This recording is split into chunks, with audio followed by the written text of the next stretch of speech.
Hey everybody, it's Molly with All Ears, and today I'm here with an epic new video. Today is a fantasy throwdown like nothing you've ever seen. We are doing a Universal versus Disney throwdown, Star Wars Galaxy's Edge versus the Wizarding World of Harry Potter. Two of the biggest fandoms have been brought to life at Walt Disney World and Universal Orlando, and we're about to put them in head-to-head matches to see which fantasy reigns supreme.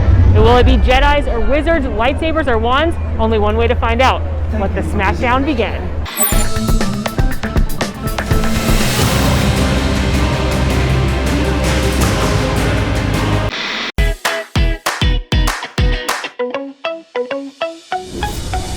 Let's meet our contestants. First up, Star Wars Galaxy's Edge.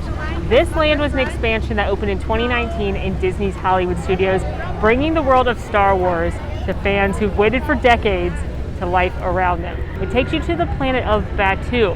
This land is themed after the original saga, but you may see characters from the new trilogy such as Kylo Ren, Rey, Chewbacca, Stormtroopers, and others wandering about from our newest trilogy. Highlights in Star Wars Galaxy's Edge include Rise of the Resistance and Millennium Falcon Smuggler's Run, as well as Oga's Cantina and the ability to try blue milk.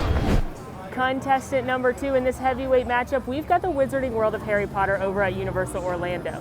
The Wizarding World of Harry Potter is actually two separate lands. You've got Hogsmeade Village at Universal's Islands of Adventure, and then you've got Diagon Alley over at Universal Studios Florida. Throughout the lands, you've got 5 different attractions, including Hagrid's Magical Creatures Motorbike Adventure TM, Harry Potter and the Escape from Gringotts, Harry Potter and the Forbidden Journey, the Hogwarts Express, and Flight of the Hippogriff. You've got interactive experiences with wands throughout the land, as well as dining, iconic things that you've seen in the books and the movies, such as Butterbeer, Visits to the Three Broomsticks, the Leaky Cauldron, and Bertie Bott's Every Flavored Beans. Now, because the Wizarding World of Harry Potter is literally 2 lands, it has more than twice the amount of attractions, food, dining, entertainment that they have over at Galaxy's Edge. That's where we're doing these 10 hand-picked matchups to make it fair. It can't just be land versus land, because otherwise Harry Potter would win on size alone. So we have hand-picked matchups, things that make sense to match up against each other, and let's get into our first contest. First battle, Battle of the Signature Beverages, blue milk versus butterbeer. Ever since Luke had blue milk in A New Hope and Harry first had butterbeer in Prisoner of Azkaban, fans of Star Wars and Harry Potter have wanted to get their hands on these refreshing looking beverages. But which one will reign supreme? We're gonna have to drink both to find out. First up, blue milk.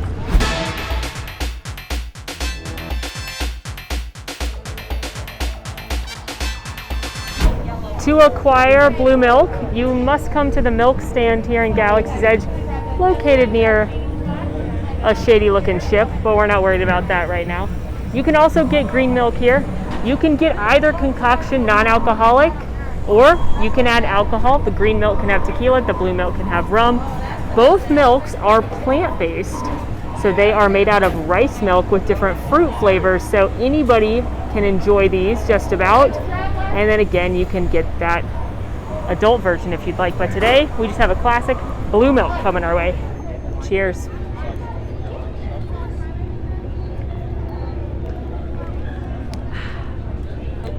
You know, it's very hot today. This might be the most refreshing blue milk I've ever had.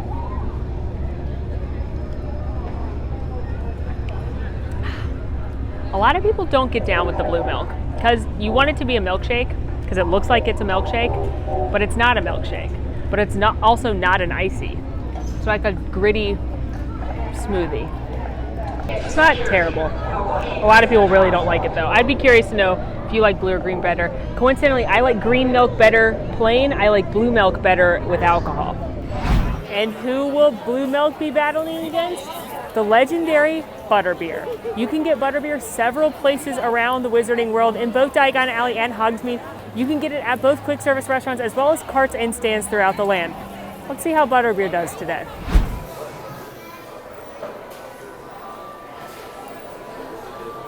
Yeah, that wins. Do I even need to explain why that wins? I will.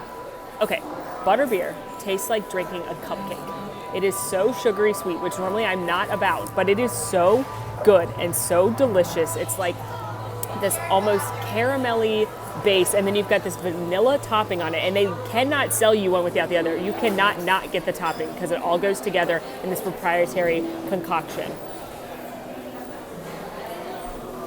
And it is so good. I'm normally adamantly against sugary sweet things, but I love Butterbeer. Now, my personal favorite of the beverages is the hot, which is not a normal opinion because that one's the sweetest of them all, but I love on the few cooler days that happen here in Orlando, actually having a hot Butterbeer and walking around and looking at Harry Potter really makes you feel like you're inside the story.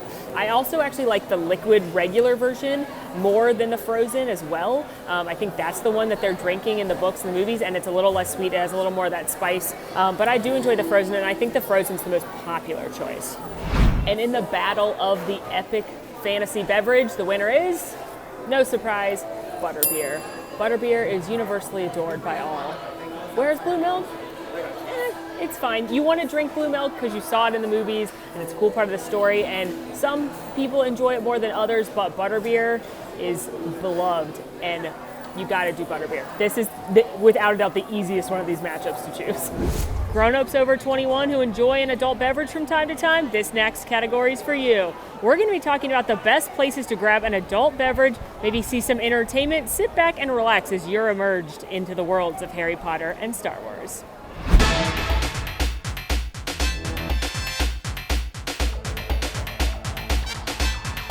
There are several places in the Wizarding World of Harry Potter that you can grab an adult beverage. You've got the Hopping Pot right here in Diagon Alley, which is where we're going to get a drink. There's also a drink stand called the Fountain of Fair Fortune. There's the Hogshead Pub attached to the Three Broomsticks over in Hogsmeade. And then, of course, you can get the same beers over at the Leaky Cauldron and the Three Broomsticks as you can at all of these stands. And don't forget my pro tip of mobile ordering. All these people are waiting in line to place an order, but if you mobile order on the Universal app, you can actually come to this far left register and they'll go ahead and take care of you real quick.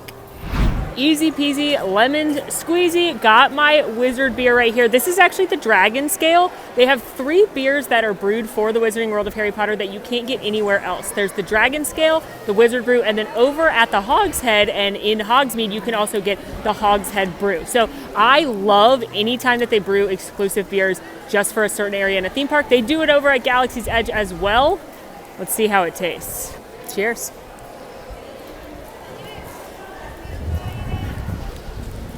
Ooh, yeah, that is hitting the spot. It is a weird weather day, y'all. It is like raining, but also sunny, but also hot, but it's not that hot. I don't know.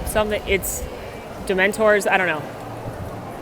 That is a very good beer, and it's a little bit darker than I normally would go for, but this is my favorite of the beers here. The Wizard's Brew is a lot darker than this. The Hogshead is like an amber. No complaints here about a beer. I do enjoy a nice cold beer on a nice theme park day. As far as entertainment goes, unfortunately they can't perform right now because of the weather, but on this stage right next to the Hopping Pot, you've got 2 different shows that alternate throughout the day. The first, you've got Celestina Warbeck and her Banshees. She is that fabulous singer that Molly Weasley enjoys listening to on the radio, and she and her backup singers will come out and perform a lovely show, including their greatest hit, Cauldron of Hot, Strong Love. You got a cauldron of hot, strong love. I'll let her do it. She's much better than me. The other show that you can see right here is The Tales of Beedle the Bard. You may remember that Dumbledore gave Hermione that book as his gift at the beginning of Harry Potter and the Deathly Hallows. And the most famous of the Tales of Beedle the Bard is the tale of the 3 brothers. That is, of course, the story of the Deathly Hallows that is shown in Harry Potter and the Deathly Hallows. And they have some actors come out and perform tales out of Beedle the Bard, including the tale of the 3 brothers, and they use puppetry to bring it to life. It's really, really neat and really fun, and I enjoy both of those things and think that a great wizarding day can be just enjoying a nice cold Wizard's Brew or Dragon Scale or a non-alcoholic beverage of your choice and watching either of those entertainment options. My main fault with the Wizarding World and their adult beverage entertainment selection is the fact that there isn't like a special place to go. Sure, there's great beers that they serve around the parks and you can enjoy, some of the entertainment, but unlike over at Star Wars Galaxy's Edge, there's not like a cool place to go into and have all kinds of magical options, which I actually think is kind of a missed opportunity because the only signature drink is beer. They also have fire whiskey, which is just Fireball. But don't you feel like they could have done some kind of cool potions that have like dry ice and different things similar to the ones at Galaxy's Edge and just call them Harry Potter words? I feel like that's a missed opportunity. This exciting Space Cantina features the beats of your friend and mine, DJ Rex, He used to be the pilot at Star Tours. He was very bad at it, but now he's found his calling as a DJ spinning the hits to infinity and beyond here at Oga's Cantina. You're going to get to try all kinds of galactic concoctions such as the fuzzy tauntaun, which makes your mouth turn numb. They've also got specialty beer you can't get anywhere else but here. They've got jet juice, they've got the Yub Nub, they've got cool specialty drinks and specialty cups that you can get that you can't get anywhere else. So let's go check out Oga's Cantina. If you haven't been in here, Oga's Cantina is like the watering hole here on Batuu. It reminds me of the cantina from A New Hope, and I love it in here. It's like part college bar, part like, I don't know, space bar, part hole in the wall. It's so much fun in here, and part dive bar, I guess. And it lost a little bit of the fun when the parks reopened because they have to space everybody out so much. So that's a pro and a con. The pro is that before at these tables that should sit like 4 to 6, they were seating like 8, and it was like not just your family. So they're just putting one party in each area. But the con is it lost a little bit of that like party college vibe where like people chant and stuff and get really loud. But when you come in here, you've got 45 minutes to be in here. You can buy as much as you want in 45 minutes, but they do ask that you respect that 45-minute time limit so that they can get other people in here. My 2 favorite things at Oga's Cantina, this is one of them. It's called the Fuzzy Tauntaun. It's a peach vodka drink, but what makes it fun is it's got this buzz button foam on the top that literally makes your mouth numb, which is all part of the experience. I also like the jet juice, which is made with Maker's Mark and chilies, so it's like a spicy bourbon drink, but this is the one I recommend if you've never been here. It's not super sweet, but it's really fun because of the numbing effect.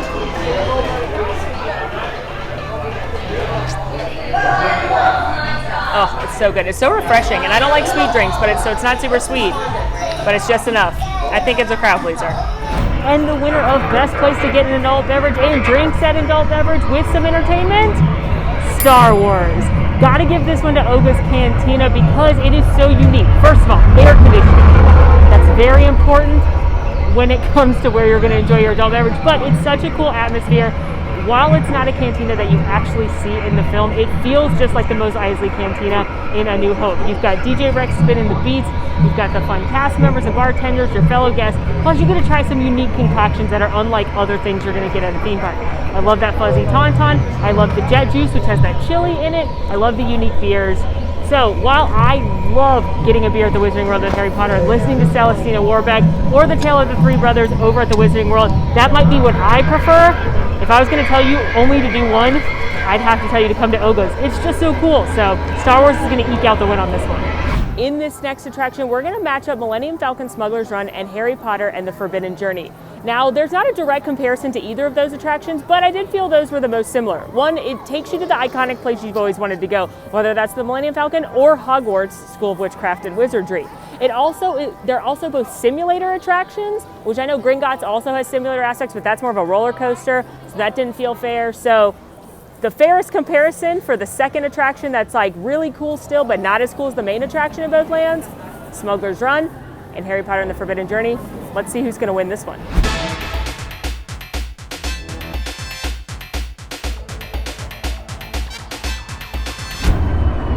Duking it out on Star Wars behalf on our first attraction battle, we've got the Millennium Falcon at Smuggler's Run. This is your chance to finally step aboard the iconic fastest hunk of junk in the galaxy and take control. You'll be sorted into one of 3 positions, the pilot, the engineer, or the gunner as you go on a mission for Hondo Ohnaka. Couple of basics before we fly. It is a 38-inch height requirement. It's also a simulator attraction, so it might make some people motion sick. It makes me a little bit motion sick if I'm not the pilot in the front row, but it's nothing too bad. It's definitely not as bad as Star Tours for me, but a few things to keep in mind before you jump on the Millennium Falcon.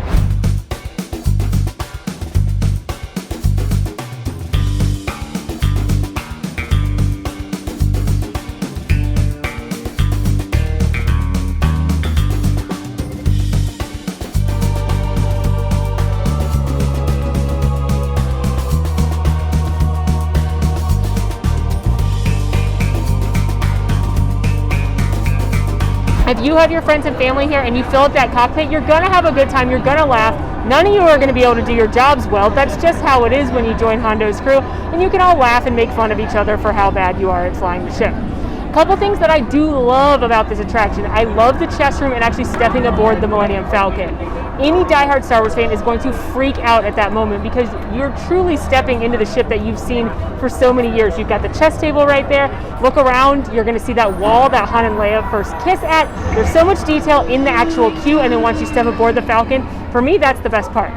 The downside to the Millennium Falcon, in my opinion, is that while it's really exciting to board the Falcon, and it's really, really fun if you're with your friends and family, the technology isn't that exciting. It's basically mission space plus Star Tours put together. So there is a rewritability factor because while it is the same mission over and over and over again, you can try and improve your score, you can play in the different positions. So there is incentive maybe to write it 1, 2, 3 plus times. The main downfall of Millennium Falcon Smuggler's Run is just that the technology isn't as impressive as or unique as some of the other attractions in these lands. And Harry Potter's contender for attraction number 2, Harry Potter and the Forbidden Journey. This is the original thrill ride here in the Wizarding World of Harry Potter, and this is the one that actually takes you inside Hogwarts, and you get to see basically everything you've ever thought about with Harry Potter. I'm talking Basilisk, I'm talking Dementors, I'm talking Chamber of Secrets, I'm talking dragons, I'm talking giant spiders, I'm talking Quidditch. Harry Potter to the max. That's basically what this attraction is. Now, what I will say is this one makes me very, very nauseous, but Harry Potter fans, you gotta go on this one at least once, I say, because the technology is really cool. And 2, you got to go through the queue. There are so many cool details and Easter eggs that my Harry Potter fans, you're going to love it. Harry Potter and the Forbidden Journey has a 48-inch height requirement. Definitely recommend sitting in that tester seat because it is a little bit unusual. They developed a brand new technology for this attraction. It's pretty amazing. Basically, you sit hanging on a seat that Hermione's going to enchant to fly, and then it swings you around on a giant arm, and it pivots you all different directions, upside down, left, right, all around, and it's a mixture of actual sets and screens that bring the story to life around you. My Harry Potter fans, even if you feel like this attraction is going to make you nauseous or you don't think you're going to want to ride the actual attraction itself, I highly, highly recommend walking through the queue. I mean, did you see how many details are in there? A couple of my favorites are the Mirror of Erised in the basement. You can also see Snape's potion classroom down there and Snape's office. You can see the mandrakes in the herbology out in the greenhouse. You can see the canisters counting the house points with the different emeralds and the rubies for all the different houses. Dumbledore's office, the Sword of Gryffindor. There are so many cool details in that queue that I insist Harry Potter fans you walk through it. I did a whole video on a bunch of Easter eggs and things to look for throughout this land that we can link for you because this entire land is full of so many details. In that respect, it does, I think, blow Galaxy's Edge out of the water. There's just so many more details to look for in this land and Easter eggs, and you could spend a whole day just looking for all the Easter eggs if you're a big Harry Potter fan. Literally done it. Anyway, I digress. This attraction makes me nauseous, but it's very, very cool. And the winner of the secondary attraction, it's not as cool as the main attraction, but it's still a pretty cool ride, goes to Harry Potter. Now, while this attraction does make me more nauseous than Smuggler's Run, I think the main reason that if you look at it completely unbiased, the main reason you got to give Harry Potter the win on this one is the technology. Smuggler's Run doesn't use any kind of innovative technology. It's basically a simulator with buttons you press. It's Star Tours and Mission Space put together. But this has a brand new technology that you haven't seen on anything else, or at least you hadn't at the time. The way they combine those simulator screens with the moving sets and the motion of that octopus arm is actually very, very incredible. You never know what you're going to see next. Plus, it's so over the top. Not only on Smuggler's Run, you get one iconic thing that you've always wanted to do, which is pilot the Millennium Falcon. But on this one, you're going to see iconic scene after iconic scene after iconic scene over and over again. It is like fan service the ride. So I got to give this one to Harry Potter. I have made it to Diagon Alley at the Wizarding World of Harry Potter, and for our next matchup, we're going to do some shopping. When you come to these fantastical worlds, you might want to take home a pet. Whether you've always imagined having an owl or a pygmy puff from Harry Potter, or perhaps a porg or a lothcat from Star Wars, you can do that at both the Creature Stall in Galaxy's Edge or the Magical Menagerie here in Harry Potter.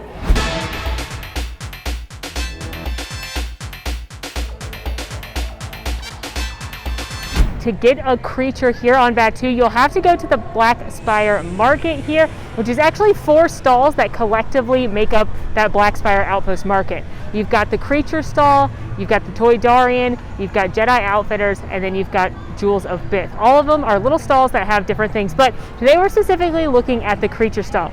This is where you can get plushes of things such as banthas, you can get a lothcat, You can get a shoulder porg, a porg puppet, a wampa, all different creatures. Let's go check out who's for sale. Okay, so we've got a tauntaun. We've got this shoulder porg that sits on your shoulder and it actually talks and makes noises. Or there's this bigger porg that's a puppet. I think a porg of some kind needs to be in this. There's a Wart, a loth cat. Yep, there's the loth cat. There's a monkey lizard like Salacious B. Crumb. Oh, look, this thing is looking at me. There's a... Is that a bantha? I think that's a bantha. Probably. There's that thing. There's an abominable snowman. I know he has a real name. Over here, more Wart, more porg, a rathtar, and more monkey lizards. Now the monkey lizards are kind of like the ones in Pandora that sit on your shoulder and they're mechanical, so they move and things like that. The Magical Menagerie is one of my favorite shops in Diagon Alley. I always wanted to take home some of the creatures that I read about in Harry Potter, and this gives you the opportunity, and I just love it. Of course, there's lots of owl merchandise, including various keychains, plushes, even a Hedwig backpack. This is your chance to take home characters and creatures that you've read about. Fox the Phoenix, Crookshanks the cat, Fang the dog, Fluffy the three-headed dog, Aragog the spider. Has anyone ever bought Aragog the spider, I wonder? No. Probably someone, not me. There's also dragons, hippogriffs. Do I need a buckbeak? Would that be weird if I had a buckbeak? IRL, I would like a buckbeak. They also have creatures from the Fantastic Beasts series, which make appearances in the books, but not the films. Tell Fantastic Beasts. You've got bowtruckles as well as nifflers, who are very adorable. And the winner is, it's a tie. Why is it a tie? Because both stores are really cool, and frankly, it matters which one you want to buy more. So if you're more of a Star Wars person and you want a shoulder porg, you're probably going to like the creature stall more. But if you're a Harry Potter person and you've always wanted to bring home an owl, then you're gonna like the menagerie.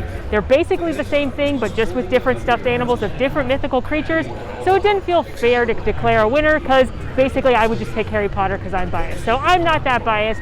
I think whichever store fits your fancy, that's the winner in your book. And that's gonna be the same thing basically for all of the stores. They're really, really cool in both of the different lands. They're really immersive. You can get robes in both lands. You can get other accessories. You can get knickknacks. You can get toys. You can get plush. You can get all kinds of things in both different lands.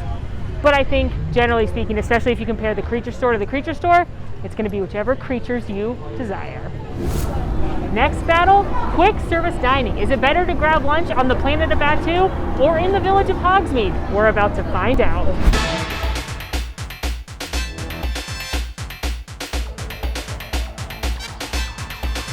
First contender, Docking Bay 7. This is the full quick service restaurant here in Galaxy's Edge. It serves space food, you know, like tip-yip. That's fried chicken, don't worry. It serves normal food, but it all has space names, and there are some unusual dishes as well. We're headed inside Docking Bay 7 for lunch to see how space fare holds up versus wizard food. Docking Bay 7, like most places in Disney, is using mobile order, so make sure you get your mobile order on, and you will be able to place your order on the app, customize it, order whatever you'd like.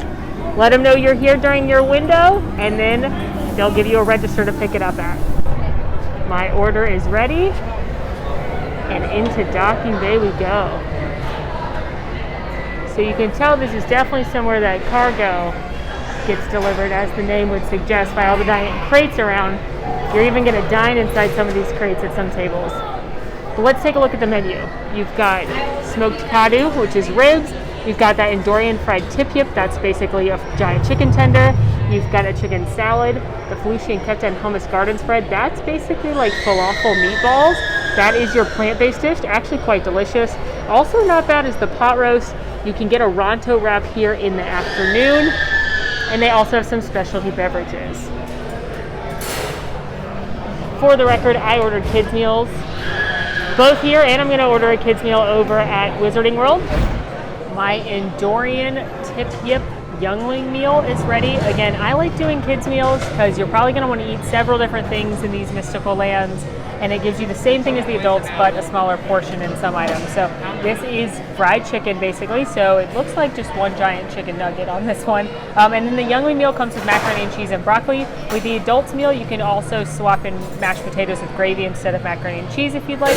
And then kids meals come with a drink, so I always get the little baby bottle of water. But how is Tip Yip gonna taste? Let's find out. Chicken on its own. Pretty good, a little dry, but it mostly tastes like a big chicken nugget. What I like to do is get a bite of the mac and cheese with a little of my Tip Yip. I don't know why, but Aliens are very good at making mac and cheese. It's nice and creamy and cheesy. When this first opened, the mac and cheese was only on the kids' meal, but so many adults asked for it with their adult portions that they eventually made it an option for the adults too. Now a little broccoli, you know, a little vegetable never hurt nobody. Overall, Docking Bay 7's food is pretty good. It's not my favorite in this park. I don't really know anyone who's been like absolutely dazzled by it on our team especially. For me, the main downfall of Docking Bay 7, beyond just the food with the theming, is that while it's really cool in here, there's some great things to look at. There's a creature being frozen in carbonite. I definitely get the vibe that this is a docking and cargo station. This isn't from the movies, which is some people's complaint about Batuu in general. Luke and Leia don't come have a meal here. Unfortunately for me, Poe doesn't come in here and have a drink. So it's not anything you've seen before that you get to get excited about going into. Battling it out for Harry Potter in the quick service competition, we've got the 3 broomsticks. This is the quick service location in Hogsmeade, but there is also a restaurant over in Diagon Alley called the Leaky Cauldron. Now they do serve similar things. Both of them are going to have your signature fish and chips, but the 3 broomsticks is more of a feast type environment. Think roast chicken, ribs, corn on the cob, deliciousness. And then over the Leaky Cauldron, you're going to get a little more of your traditional English food, bangers and mash, Scotch eggs, that sort of thing. So we are going to head into the 3 broomsticks, get ourselves some fish and chips, and see if this can crush Docking Bay 7.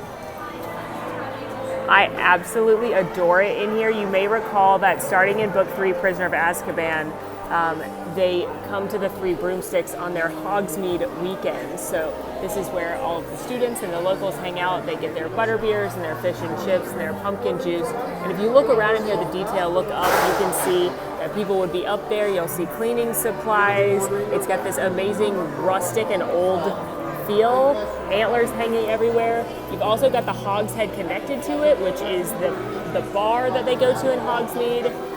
It's awesome. Unrelated to Harry Potter and Star Wars specifically, but one thing that I do like better at Universal is with their mobile order, when you get to your table, you're actually going to scan this QR code that's on there, and it'll send your mobile order right to you. So I actually think that's a nice touch, as opposed to having to carry your food. You just sit down and they bring it to you. Lunch has arrived. This is the kids portion of fish and chips. Look how big that piece of fish is. I'm so excited. And then it has some chips, comes with some grapes. I like grapes. I drink them all the time, so that'll go well. They've got some house-made tartar sauce. I asked for extra malt vinegar because I'm a monster. And then I love that they have a lemon to squeeze on the fish. The kids' meal doesn't come with a drink after breakfast here, but I went ahead and added on a pumpkin fizz. This is a little lighter than a pumpkin juice. It kind of tastes like a pumpkin LaCroix, if I remember correctly, which is weird, but I love pumpkin. Thank you. And then a very nice, which I asked, and she also grabbed me a cup of water. So you can always ask for extra condiments, water, napkins, anything like that you need. So let's see how this meal stacks up. All right, got to get my fish already. I don't know if I'm alone. I know some people don't like vinegar on their fish and chips, but I love it. And I love, bonus, that they give you a lemon here to squeeze on it, because to me that's the piece de resistance. That fresh squeezed lemon, and then you got the house-made tartar sauce. Let's go. This is like the best looking piece of fish I've ever gotten from here.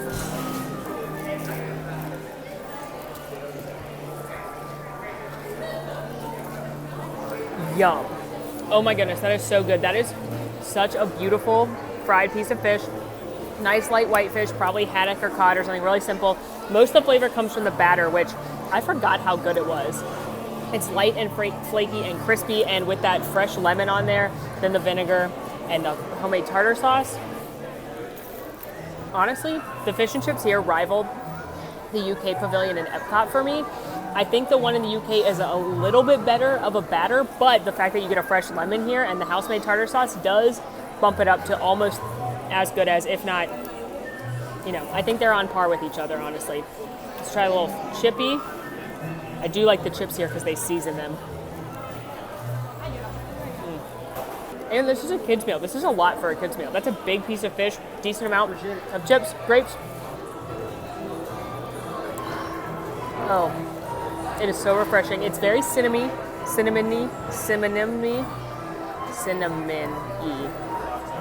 It's very autumnal, but it's not as sweet as the pumpkin juice, which is very sweet because the bubbles kind of break it up.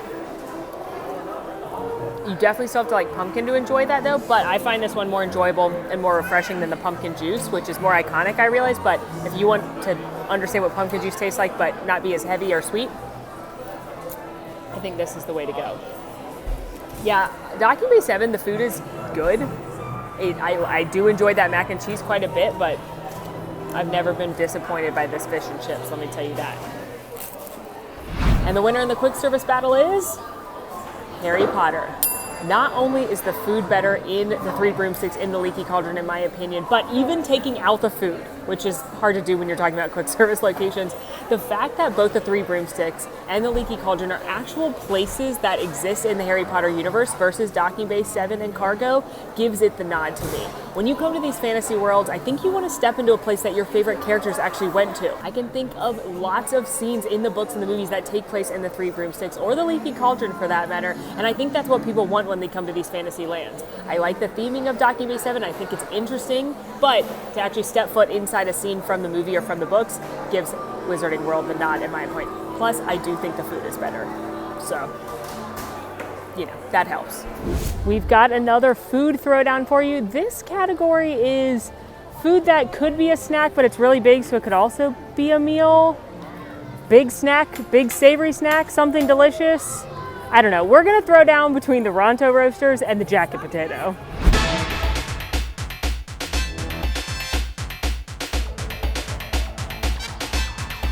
Harry Potter's giant snack option comes here from this cart right across from number 12 Grimmauld Place, where you can see the headquarters of the Order of the Phoenix. And if you keep your eyes open over number 12, every now and again you may see someone is watching you.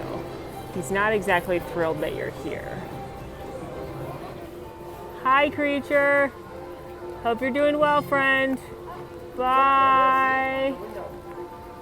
This stand right here serves a very small but mighty menu. The vast majority of the menu are jacket potatoes. What are jacket potatoes? They're baked potatoes. That must be the British word for saying baked potato, or maybe the wizard word. Someone let me know in the comments. But jacket potatoes, they've got a few different varieties. They've got a beans and cheese, broccoli and cheese, shepherd's pie, or a loaded jacket potato. We're gonna grab one right now. Here's my jacket potato. Obviously, I got the broccoli cheddar one. I've also had the shepherd's pie one. That one's amazing, but I thought I'd mix it up a little bit because I like variety sometimes.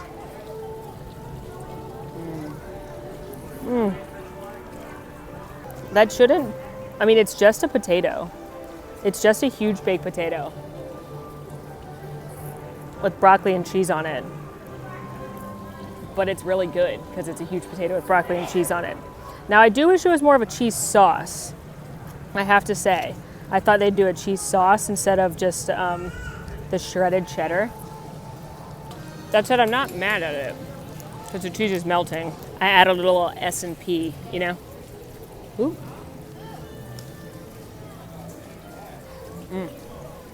Okay, so my complaint about this one versus the shepherd one is that it's a little bland. I added the salt and pepper. It's good though. I mean, I love baked potatoes, like a lot. So I would say if you're only gonna try one, try that shepherd's pie one, because Morgan and I were obsessed with it. But it's a baked potato with a bunch of delicious toppings on it. Literally, what else do you want? On Batuu and Galaxy's Edge in the category of snack that is so big it could be a meal, you've got the Ronto wrap from none other than Ronto Roasters right here. a cool detail in this restaurant, and also why it's so loud, is all of the meat is being cooked by a pod racing engine like the ones in the first episode. This is actually made for you by a robot. That's how you know it's good. Here's the menu here at Ronto Roasters. Now the signature item is the Ronto wrap, which is that pork sausage, got grilled pork, the grilled bread around it, and then it's got that tangy slaw and a peppercorn sauce. There is also a plant-based option, which is actually quite delicious. I've had that as well. And then in the morning, there's a breakfast version of both the plant-based and the regular. I don't know if anyone's told you this today, but you're doing a very good job. I thought you should know that. They also have a few of the signature Batu beverages here at Ronto Roasters.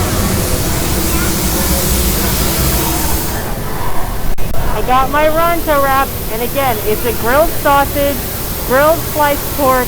It's got this slaw tossed in a creamy peppercorn sauce, and the whole thing is put on a grilled piece of pita naan bread. Oh my goodness, it's delicious.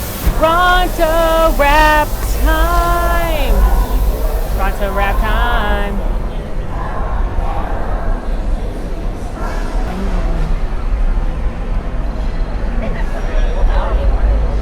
It's so good. So the Ronto wrap is just a hint of spicy. It comes from that peppercorn, so if you are completely spice adverse and don't even like pepper, maybe this wouldn't be for you, but it's not super hot or anything. In fact, I wish I had hot sauce right now to put on it. It mostly tastes like the grilled smoky meats, which I love, and I love that the pita has been grilled as well. The thing I love about it is you've got that smoky meat, you've got a little bit of spice and flavor from that peppercorn, but then you've got the crunchy slaw to balance it out and make it so refreshing. This right here is what I would pick as a meal in Galaxy's Edge over anything in Docking Bay 7. If you're gonna eat one thing for a meal here, it needs to be a Ronto wrap. They're so good. I definitely think if you're planning on eating a lot at Hollywood Studios, you could split it between two people. You can get the breakfast one that's got eggs on and cheese on it if you'd like, but wow. And the winner of Snacks So Big That Could Also Be a Meal, Star Wars. Gonna have to give this one to the Ronto Roasters, and it's not because I don't love that jacket potato over at the Wizarding World of Harry Potter. It's that I can make a baked potato, but I cannot make a Ronto wrap. The Ronto wrap ekes out a win over the baked potato because it's unique. It's something exclusive to this land. I don't think anyone's gonna make it at home, but if you do, send me the recipe. So for me, the uniqueness and the something a little different about the Ronto wrap is enough to cinch the victory for Star Wars in this category. Next SmackDown, we gotta talk dessert. We haven't had anything sweet yet, you know, besides the butterbeer and the blue milk, but we gotta see if Star Wars or Harry Potter reigns supreme when it comes to sweet treats.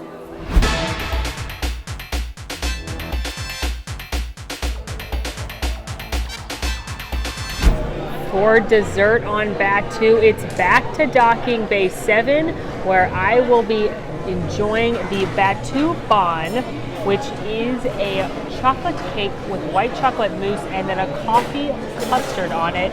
It's got this really cool Black Spire Outpost chocolate coin on it, and it really is a work of art when you're talking about theme park desserts.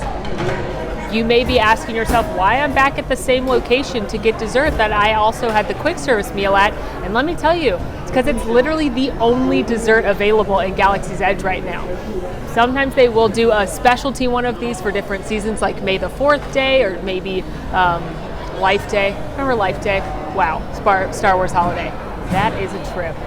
We don't have time to think about Chubby and Nubby and whatever Chewbacca's family is, because it makes me think about how he's a deadbeat dad leaving them to go frolic about with Han and Luke and just leaving his wife and kids. But this is literally the only dessert in Galaxy's Edge. There's no ice cream stand. There's no specialty desserts at Ronto Roasters. They used to before the closure of Katsaka's Kettle, which is that sweet and spicy Outpost kettle mix that I'm obsessed with, but still hasn't returned. So the only dessert we can compare to, right here, the Batu Bon. All right, let's get a good piece of that. Now, coffee custard is tickling my fancy. Ooh. Color me impressed.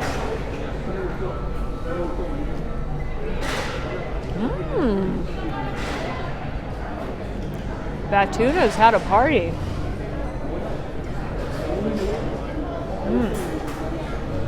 So you got a little crunch in there from the outer chocolate shell that's holding this whole thing together. And then you have a really, really dense chocolate cake on the bottom. And then the white chocolate and coffee custard on the top. I wish I was getting more of the coffee flavor, because I'm mostly just getting chocolate. You gotta get the custard on the side and add it in too. Oh, what is this? Oh my goodness, what is this? What do you think that is? That doesn't have a lot of flavor. Okay, it looks like seaweed, but they're not that wild on that too. You gotta get the custard. It adds a tartness to it. That's nice. It helps balance out that rich chocolate. All right, this dessert is much better than I thought it would be. It's definitely something unique. It's really, really pretty. I like the white chocolate consistency, the custard on the top. The chocolate part is really dense and really rich. I think you could easily share this. I don't think this is gonna be a crowd pleaser for most people. I think picky eaters and kids are gonna be like, absolutely not. I don't want any part of that unique looking space dessert. But, ooh, I got a big chunk of the coffee that time. That made it better for me. The coffee's really on the inside of that custard. I'm enjoying it quite a bit, so this may be a harder competition than I initially thought. There are a wide variety of sweet treats you can get at the Wizarding World of Harry Potter. There are 2 different candy shops that have all kinds of candy and baked goods that you may have read about in the books or seen in the movies. They've got really good desserts at their meals, including a variety of butterbeer flavored things. But if you are going to talk about my personal favorite and the creme de la creme of dessert in the Wizarding World of Harry Potter, then you got to come to Florian Fortescue's Ice Cream Parlor. There's a bunch of different flavors ranging from things you may have heard of before, like butterbeer flavored ice cream, to things a little bit more unusual, like a spicy chocolate chili. You may remember Florian Fortescue's from the books when Harry gets to stay in Diagon Alley for a few extra weeks at the beginning of Prisoner of Azkaban. He comes and he has a chocolate strawberry peanut butter sundae every day because Florian Fortescue likes him. So that's what I like to get because it's the signature item, and strawberry peanut butter is the one that Harry likes. But they've also got butterbeer ice cream. They have all of these different soft serves, including some kind of wild flavors like Granny Smith apple, orange marmalade, pistachio, toffee apple. Those are all their soft serves. And then they have hard pack ice cream. Again, they've got chocolate chili, clotted cream, caramel blondie, Earl Grey, and lavender, sticky toffee pudding. So many different cool flavors. You can do sundaes, you can add toppings. Yum, yum, yum.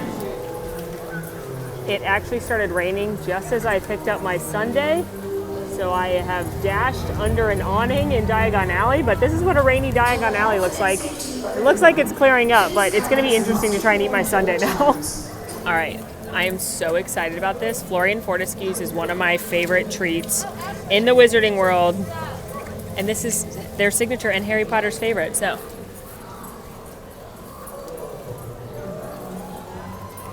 Oh my gosh. Okay, so the strawberry peanut butter ice cream is so good. It's my favorite flavor because it tastes like a peanut butter and jelly sandwich. And you can get a scoop of it, but when you get the signature sundae, it comes with hot fudge, whipped cream, and then shortbread crumbles on the top. And I don't even normally like whipped cream, but it's like really good. Plus you got these shortbread crumbles on top, which are adding just a little bit of crispness to it. And then you mostly taste strawberry, peanut butter, and that hot fudge. Like, those are the 3 best flavors probably ever. But Florian Fortescue's, I love when you get a scoop, you get to pick 2 different flavors. So ask them, they'll make great recommendations. I actually really like the chocolate chili. I've gotten that one before. The clotted cream, the sticky toffee pudding. Of course, you can't go wrong with butterbeer. All different flavors of ice cream, but I love this one the best. And I can see why it was Harry's favorite. And the dessert winner goes to Harry Potter.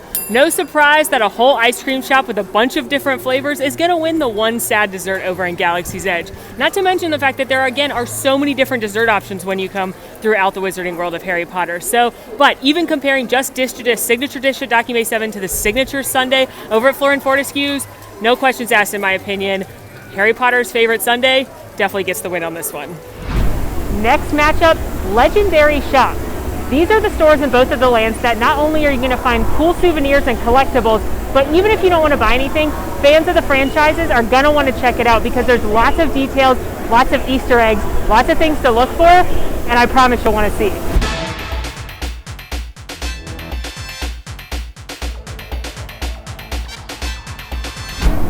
The contender here on Star Wars Galaxy's Edge is Doc Ondar's Den of Unique Antiquities. I'm waiting in line now. There's often a short line, but it moves pretty quickly. This is where you can get collectibles, meet Doc himself, see some of his taxidermy creatures, and get legacy lightsaber hilts. One thing I should note if you're coming to Doc Ondar's, there are times where the virtual waitlist will be out for the legacy lightsaber specifically. So if you are looking at those or want to purchase one of those and see the sign, you'll have to sign up with a QR code and then they'll call you back. And then you can wait in this line that I'm in to go to the rest of the store. But if the legacy lightsaber virtual list is running and you get in the line that I'm currently in, you're not going to be able to purchase those or look at those with the cast members. You're going to be able to look around the rest of the store. So make sure you know what you're looking for if you are coming to Doc's. Welcome to Jurassic Park. Here we have T-Rex, Triceratops, Stegosaurus, Velociraptor. I'm just kidding. I understand those are Star Wars characters, even though sometimes I call them other things. I know that's a Nexu. I know that's a Bantha. I know that's a Tauntaun. I don't know what that guy is. Or that guy. Doc, excuse me. Sir, do you know what that one is? I have questions. I'm desperate to know, Doc, why do you have Bumbles, the abominable snowman, from the claymation cartoons here in your store? What did Bumbles do to you?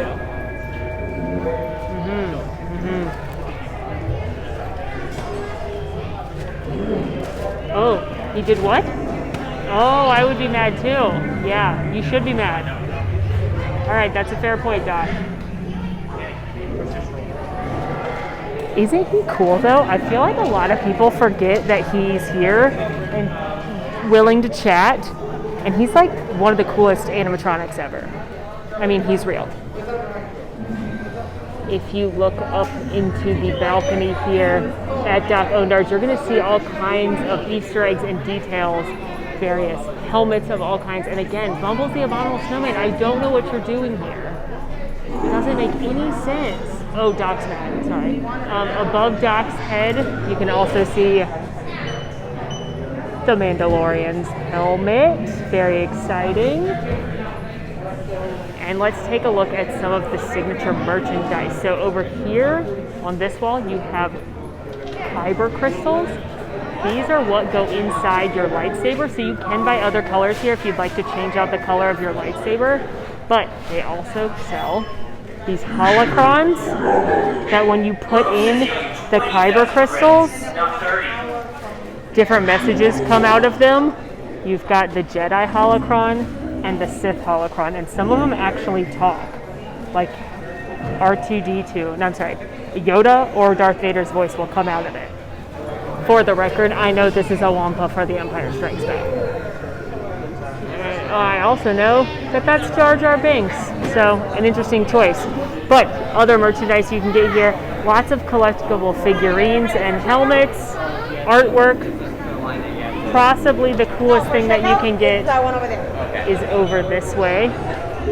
You can acquire for a mere 2,000 credits this necklace, which is modeled after the one Princess Leia wears, where she gives everyone but Chewbacca a medal, and it was actually made out of the same mold as the original used in the film. So that's a really cool collectible. They've got other jewelry, again, artwork, costumes. You're diehard Star Wars fans, you're definitely going to want to come in here. Again, if just to look around, they've got different creatures and tanks.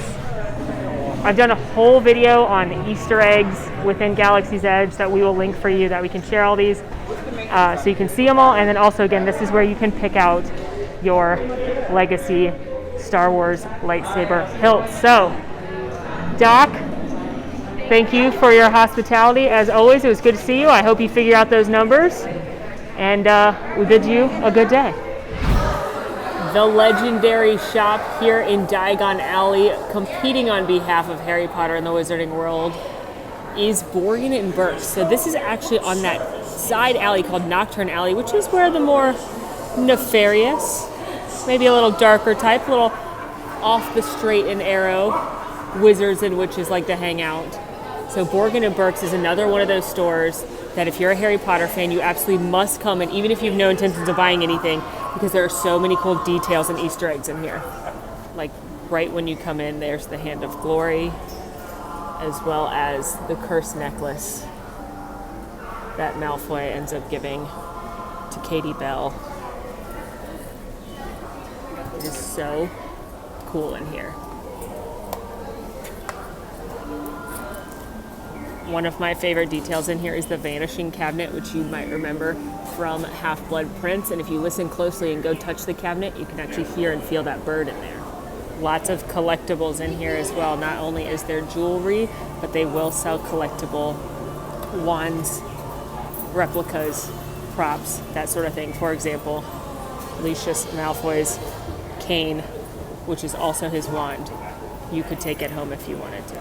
Here's a cool detail I've never actually noticed before, but on one of the back walls, they've got a bunch of the proclamation and educational decrees from the Ministry of Magic from Harry Potter and the Order of the Phoenix, when Dolores Jane Umbridge is the High Inquisitor, as stated here on Educational Decree number 23. And the winner for Legendary Shop goes to... It's a tie. I don't think it's fair for me to say one's better than the other because I clearly like Harry Potter more. So I would say Borgin and Burke's is better because I like looking for all the Easter eggs in the Wizarding World of Harry Potter. But if you're a Star Wars fan, then you're going to like looking for all the Easter eggs in the Doc Ondars over at Star Wars Galaxy's Edge. So both of these stores are so cool and ones that I absolutely recommend you go into even if you don't plan on buying anything. And you're going to love looking for those Easter eggs and cool details from both of these legendary stories. So there's no fair way to call this one. Both are a win in my book. Our next epic battle, magical weapons, lightsabers versus wands.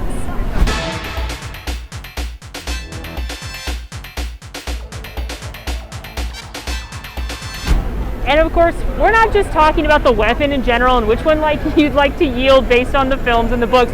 We're talking how you can interact with these magical weapons that you've dreamt about in the magical worlds of Universal and Walt Disney World. So first up, we've got lightsabers here in Galaxy's Edge. You can build your own lightsaber in Savvy's workshop. Now here's the story behind Savvy's workshop. It's actually a scrapyard for scrap metal. You probably don't want anything to do with it, except you definitely want something to do with it. You know what I mean? If you have a reservation for Savvy's, you'll be taken in, and a Force Master, we're gonna call him, is gonna guide you through building your lightsaber. You get to pick and choose which pieces you want. You get to pick your kyber crystal, which is what determines what color of lightsaber you'll have. And then in a chill-inducing moment, you will pick up and start your very own lightsaber. I got to do this during the media event for Star Wars Galaxy's Edge when it opened in 2019. Amazing. I am a new Star Wars fan. I didn't grow up watching Star Wars, so it wasn't a dream of mine for decades and decades to wield a lightsaber. But the minute that I picked up that lightsaber, felt the Force, turned it on, that zoom noise that we all know when a lightsaber comes on, chilling. Tears in my eyeballs. It was really, really awesome. An incredible moment. To top it off, for the lightsabers, you can buy other kyber crystals inside Doc Ondars. You can buy the legendary hilts of your favorite characters from the films in Doc Ondars as well. They're collectibles. You can recently get Leia's, you can get Luke's, you can get Rey's, you can get Ben Solo's, you can get Kylo Ren's. Yes, they have two different ones. You can get Osaka's. You can get so many different characters' lightsabers. So it's a really fun collectible. Now the experience to go into Savvy's is about $200 per person, which is a lot for your lightsaber in that 20-minute build experience. But if you've been dreaming of having a lightsaber your whole life, that might just be the ultimate souvenir for you.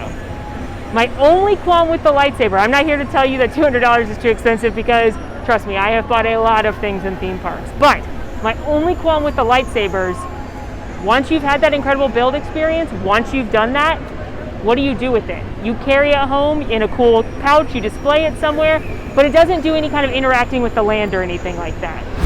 Savvy's workshop is incredibly, incredibly popular. Reservations book up early. So if you want to do Savvy's workshop, you're going to want to check for your reservation 60 days out.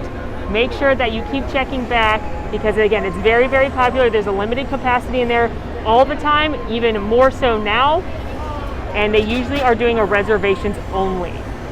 Just like Star Wars Galaxy's Edge can make your dream of having a lightsaber come true, your dream of having a wand can come true here at the Wizarding World of Harry Potter. Also, like over at Savvy's workshop at Galaxy's Edge, there is an Ollivanders experience here where you can actually figure out which wand was chosen for you. I did this experience not long ago, and it was truly one of the coolest things I've ever done in a theme park. I want you to hold it up, concentrate on the tip, and say Lumos. Lumos.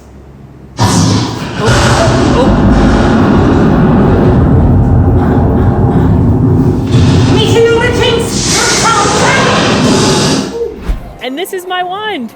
This is the one from that day. Really, really cool. Now, I will say the one thing about the Ollivanders experience is you can't make advanced reservations right now, and now they're going to have more than one party in there. It's still for a smaller capacity, but there's no guarantee that you're going to be the person chosen to do the wand experience. It is a very neat experience to go into. I definitely recommend checking it out if you get here early enough, but I wouldn't wait too long for it. What I would recommend, no matter what though, if you're a Harry Potter fan, is getting a Wizarding World wand. You can get one that's chosen for you, or you can pick one from popular characters. Harry, Ron, Hermione, Snape, Dumbledore, McGonagall, Lupin. You can get Voldemort's wand if you wanted to. I don't know why you would. It's actually very cool. But you can pick out one of the wands, and then they actually interact with the lands. Reparo is first, so... Reparo!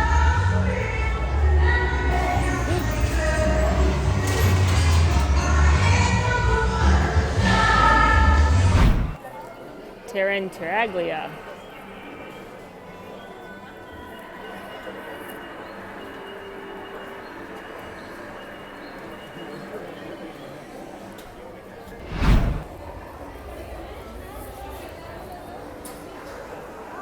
Mediologix. Mediologix.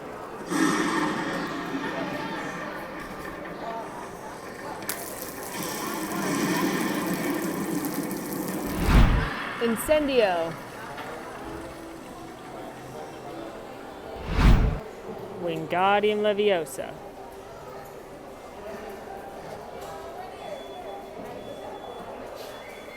I truly love the interactive wands. I did a whole video about it with every different location. This is where you can see the full wand experience and see all the different wands that they have. I think the wands are so cool, and I've done all of the spells multiple times, and I still get excited when I get a spell right and something happens. What I love about the wands that trumps the lightsabers... Wait, am I spoiling who's gonna win? And the winner of the interactive weapon of magic? The wands! I don't think anyone's surprised by this. I think both are really cool experiences when you get your wand. The lightsaber experience as the building of it, and then when you turn on that lightsaber is such a wow moment. So is when the wand keeper tells you that this is your wand and you actually get to hold it and do magic with it. Those are both huge wow moments that really make you feel immersed into the story and are some of the coolest experiences I've had in a theme park ever. But where the wands trump the lightsabers, in my opinion, the fact that they're interactive, and then now that you've bought this thing, you get to go do things with it out in the park, and you get to make magic happen. You get to practice the spells that you read about and saw in the movies is so cool. I could spend literally, and have spent a whole day just doing nothing but the wand magic, and I think it's such a great way to fully immerse you in the story. Not to mention the fact a wand's $50 and a lightsaber's $200, and a wand you can actually keep doing things with it. So, in my opinion, easy contest on this one. Magic wands all the way. Now it's time for the Big Daddy. This is the throwdown you've probably all been waiting for. Which is better of the new, flashiest, biggest, best, boldest attractions in Galaxy's Edge in the Wizarding World of Harry Potter? That's right, it's time for the Rise of the Resistance versus Hagrid's Magical Creatures Motorbike Adventure TM SmackDown.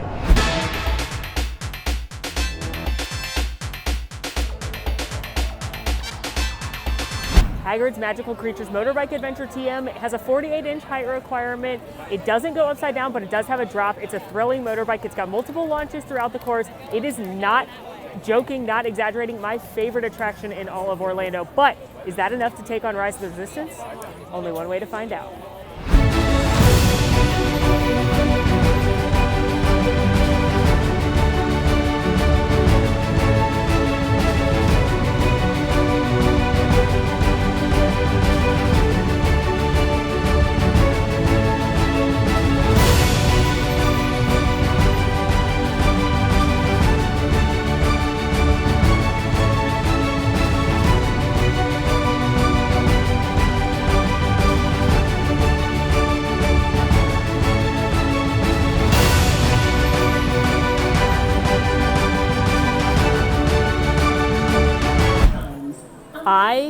love, love, love that attraction so much, I can hardly put it into words.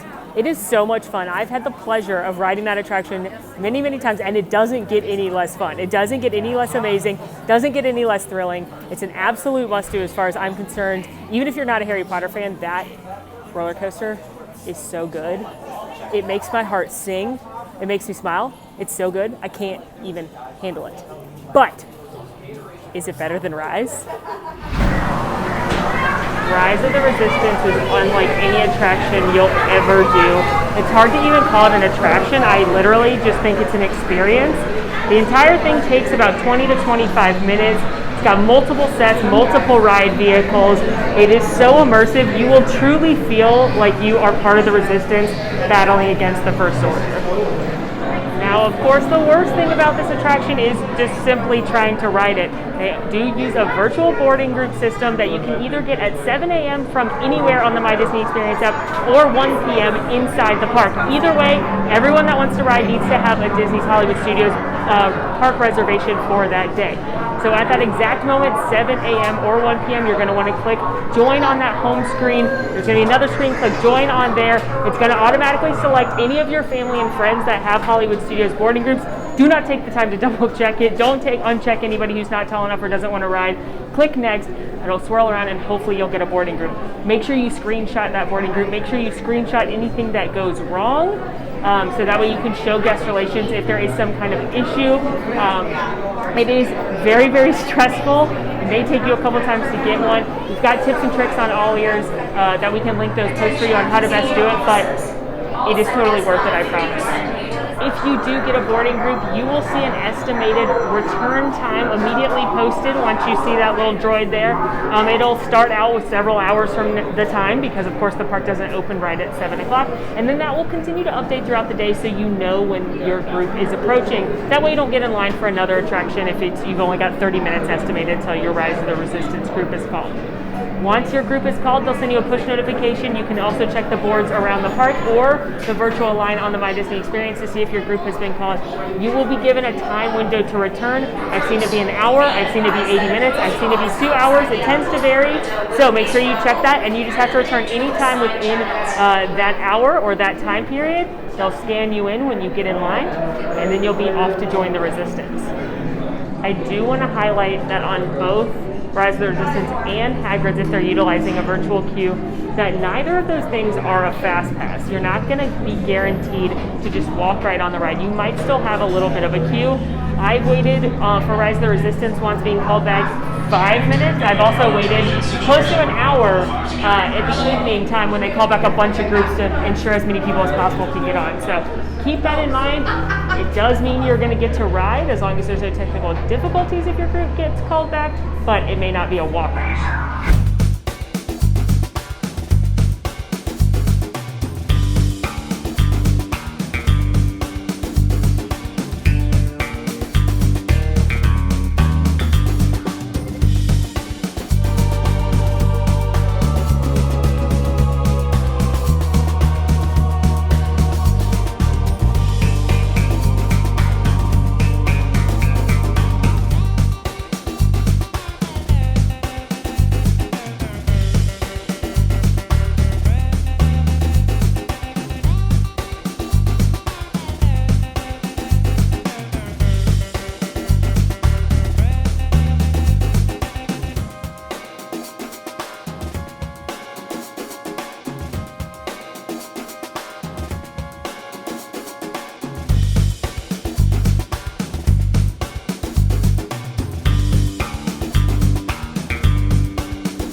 Wow, wow, wow. I say that every time I get on Rise of the Resistance and every time I get off.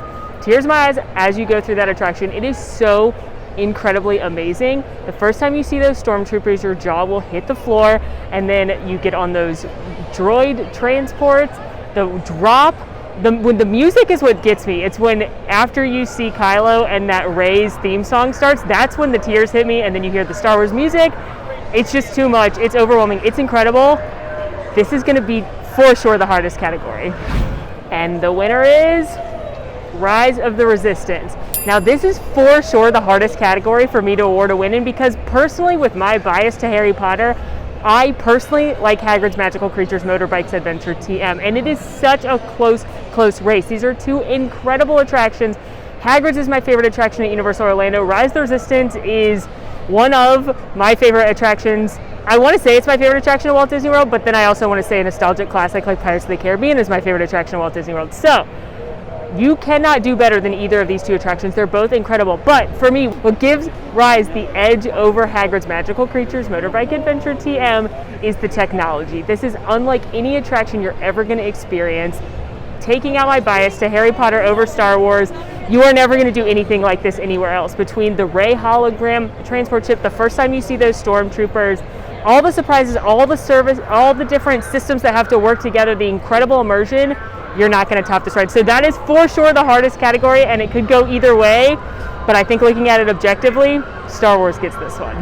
All right, we have thrown down in 10 separate categories between the Wizarding World of Harry Potter at Universal Orlando and Star Wars Galaxy's Edge at Walt Disney World. Let's see how those final results stack up. In the battle of signature beverage, Blue Milk versus Butterbeer, point goes to Harry Potter. In the battle of adult beverage location, Oga's Cantina versus the Hopping Pot, point to Star Wars. In the battle of original attraction, Millennium Falcon Smuggler's Run versus Harry Potter and the Forbidden Journey, point to Harry Potter. In the battle of magical stores, specifically magical stores where you can bring home a creature, point to no one. That's another tie. Everyone's a winner as long as you bring home a furry magical friend. In the battle of quick service dining, the Three Broomsticks versus Docking Bay 7 Food and Cargo, point to Harry Potter. In the battle of secondary snack that's so big it could be a meal, Ronto Wraps versus Jacket Potatoes, point to Star Wars. In the battle of desserts, Florian Fortescue's Ice Cream versus Docking Bay 7's Batu Bon, point to Harry Potter. In the battle of legendary shop, Doc Ondars versus Borgin and Burke, point to no one or everyone. However you want to look at it, they're both so cool, it'd be impossible to choose. In the battle of magical weapons, Lightsabers versus wands, point to Harry Potter. In the battle of signature attraction, Rise of the Resistance versus Hagrid's Magical Creatures Motorbike Adventure TM, point to Star Wars. In the end, the results shake out 5 for Harry Potter, 3 for Star Wars, and 2 were a draw, which officially means we can crown the Wizarding World of Harry Potter the champion of this epic fandom throwdown.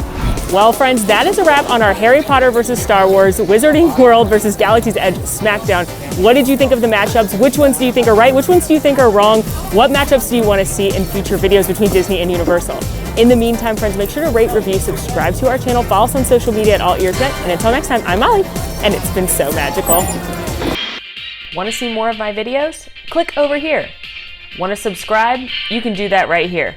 And also, ring that notification bell to make sure you get instantly notified anytime we post a new video. Thanks for following. See you real soon.